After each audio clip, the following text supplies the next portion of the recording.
சொல்லுங்க. எப்படி? அதாவது இன்னியும் எப்போ பார்த்தாலும் ரவுடிசங்கள் குறைந்த மாதிரி இல்லை. நடவடிக்கை எடுக்க மாட்டேங்கிறாங்க. எங்கே பார்த்தாலும் கொலை, கொள்ளை, கற்பழிப்பு, ஆக்சிடெண்ட்டு, பாலியல் பலாத்காரம், எங்கே பார்த்தாலும் தலை தூக்கி தான் ஆடுதே தவிர மற்ற விஷயங்கள்லாம் எதுவுமே கிடையாது. ஆமாம், அது அது சொல்ல போகும்போது எங்கே பார்த்தாலும் லஞ்சம், ஊழல் தலை வீச்சு ஆடுது. மணல் கொள்ளை, கனிம வள கொள்ளை, கொள்ளையடிக்கிறது தான் இங்கே தமிழ்நாட்டில் பேர் போன நாடு தமிழ்நாடு தான். பெண்களின் நலனை கருதி என்னைக்கு இந்த பார்களை மூடுறாங்களோ அன்னைக்கு தான் நாடு உருப்படும், மக்களும் நலமாக வாழ்வார்கள் என்பதுதான் உறுதியான ஒன்று. சரிங்களா? எங்கே பார்த்தாலும் லஞ்சம், லாவண்யம், ஊழல், பிறகு ரவுடிசம் தலை தூக்கி ஆடுது. இந்த ஸ்பீடு வண்டின்னு ஒன்று ஆரம்பிச்சிட்டாங்க. அது ஏகப்பட்ட ஸ்பீடில் போகிறாங்க. இது சாலை போக்குவரத்து இது ரொம்ப மோசமானது. இது என்ன சாலையா அல்லது ரேஸ் கோர்ஸ் மைதானமா அப்படிங்கிறது யாருக்குமே புரிய மாட்டேங்குது. ரேஸ் மைதானமாக தான் இதை பயன்படுத்துகிறாங்களே தவிர அரசு பேருந்துகள் செல்வதற்கு உண்டான சாலைகள் அல்ல என்பதுதான் உறுதிப்பட தெரியும். எல்லாம் ரேஸ் மைதானம் தான் இது. மக்கள் எந்த மக்களும் வாய் திறந்து பேச மாட்டாங்க. மக்களை காப்பாற்றுவேன் என்று சொல்கின்றார்களே தவிர மக்களை காப்பாற்றுவது யார்? மக்களுக்காக இந்த அரசு மக்களுக்காக செயல்படுகிறது என்று சொல்கின்றார்களே தவிர மக்களுக்காக எந்த அரசும் செயல்படுவதில்லை. மக்களை வீழ வைக்கின்றார்கள். மக்களாட்சியா அல்லது வறுமை கோட்டுக்கீழ் வாழும் மக்களை வாழ வைப்பேன் என்று சொல்கின்றார்களே, மக்களாட்சி எங்கு நடத்துவார்கள்? பணக்காரர்களின் ஆட்சி தான் நடைபெறுகிறதே தவிர மக்களாட்சி அல்ல. நான் மக்களாட்சி அமைப்பேன் என்று சொல்கின்றார்களே தவிர மேடை தோறும் முழங்குகின்றார்கள். ஆனால் மக்களாட்சி நடத்துவது அல்ல என்பதுதான் உண்மை. எங்கு மக்களாட்சி? வறுமை கோட்டு கீழ் வாழும் மக்கள், மிகவும் தாழ்த்தப்பட்ட இனங்கள் தான் வறுமை கோட்டு கீழ் மக்கள் வாழ்கிறார்கள். அந்த மக்களை வாழ வையுங்கள், தயவு செய்து வாழ வையுங்கள். பணக்காரர்களை மீண்டும் பணக்காரர்களாக்குகின்றார்களே தவிர ஏழைகள் ஏழைகளாகவே ஆகிக்கொண்டு வருகிறார்கள். ஏன்? என்ன காரணம்? இதற்கு காரணமெல்லாம் அரசு தான் காரணம் என்று நான் சொல்வேன். நான் மட்டுமல்ல, எதிர்க்கட்சிகளும் சொல்கிறார்கள். மக்களுக்காக வாதாடுகிறோம். நாங்கள் தேசிய முற்போக்கு திராவிட கழகத்தின் சார்பாக நாங்கள் சொல்லுகின்றோம், மக்கள் ஆட்சி இது அல்ல, இது ஒரு பணக்காரர்களின் ஆட்சி. தொழிலை, நலிவடைந்த தொழிலை ஊக்கப்படுத்துங்கள். வறுமை கோட்டு கீழ் இருக்கும் தொழிலாளர்கள் எத்தனையோ பேர் வசிக்கின்றார்கள். அத்தனை பேருக்கும் வேலைவாய்ப்புகள் இருக்கும். வேலைவாய்ப்புகளை உருவாக்கித்தாருங்கள். தமிழக அரசை நான் வேண்டுகோள் விடுக்கிறேன். ஏன் இதை விட்டு போட்டு அமெரிக்கா, சிங்கப்பூர், ரஷ்யா, ஆங்காங் அங்கெல்லாம் செல்கின்றார்களே, அங்கே வசிக்கின்ற தொழில் அதிபர்களை அழைத்து தமிழ்நாட்டில் தொழிலை தொடங்குவதற்காக ஆலோசனை சொல்கின்றீர்களே தவிர தமிழகத்தில் வசிக்கும் தொழிலாளர்களை கூப்பிட்டு ஆலோசனை பண்ணி நலிவடைந்த தொழிற்சாலைகளை ஊக்கப்படுத்தினால் வறுமை கோட்டு கீழ் இருக்கும் தொழிலாளர்களுக்கு வேலை வாய்ப்புகள் அதிகமாகும்.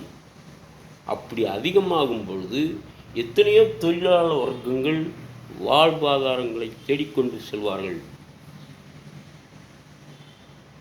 நல்ல முறையில் வாழ்வார்கள். ஏழை மக்களை வாழ வையுங்கள். பணக்காரர்களைத்தானே மீண்டும் மீண்டும் வாழ வைக்கின்றீர்கள் என்று நான் கேட்கின்றேன். முதலில் பெண்களின் நலனை கருதி பார்களை மூட உத்தரவு போடுங்கள்.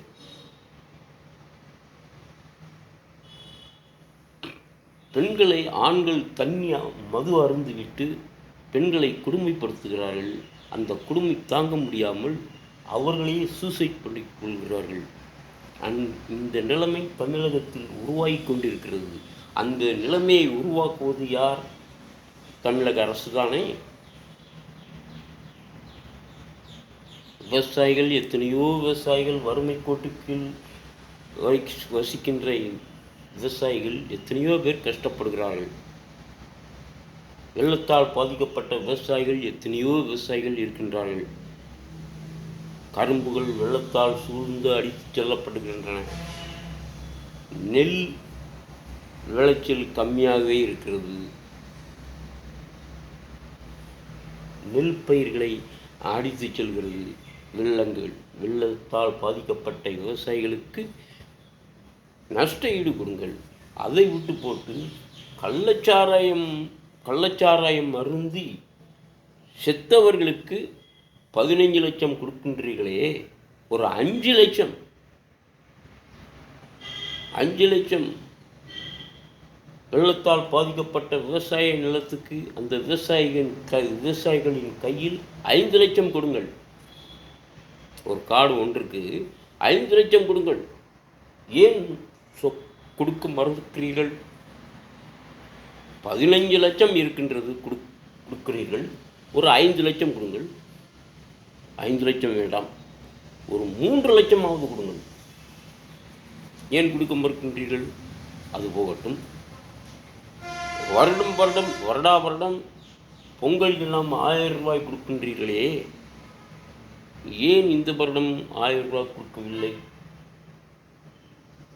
கேட்டால் வருமானம் இல்லை, கஜானா காலி, நிதி ஒதுக்க மறுக்கிறார்கள் மத்திய அரசு. மத்திய அரசை குறை சொல்லுகிறீர்கள்.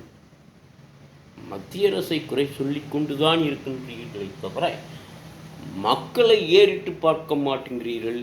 ஆட்சியாளர்கள் தான் வாழணும், தான் குடும்பம் வாழணும், பிள்ளைக்குட்டி வாழணும், அக்கா தங்கை வாழணும்,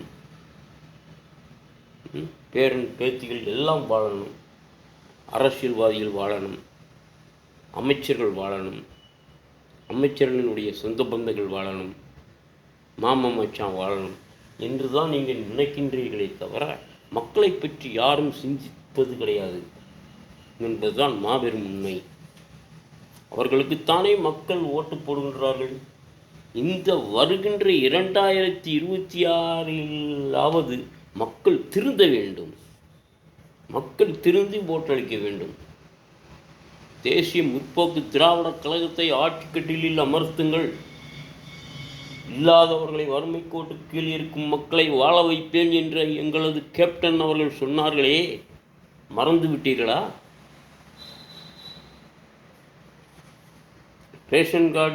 ரேஷன் பொருள் வீடு தேடி வரும் என்று சொன்னார், அதுவும் மறந்து விட்டீர்கள். குடும்பத்திற்கு பால் மாடு வீதம் 1 கொடுப்பேன், பால் மாடு 1 கொடுப்பேன் என்று சொன்னார், அதுவும் மறந்து விட்டீர்கள். குடும்பத்தில் ஒரு பெண் குழந்தை பிறந்தால் பெண் குழந்தையின் பேரில் 10,000 டெபாசிட் பண்ணுவேன் என்று சொன்னார், அதுவும் மறந்து விட்டீர்கள். ஏழைகளை வாழ வைப்பேன் என்று சொன்னார். உங்களை மாதிரி பணக்காரர்களை வாழ வைப்பேன், ஏழைகளை நசுக்குவேன் என்று சொல்லவில்லை.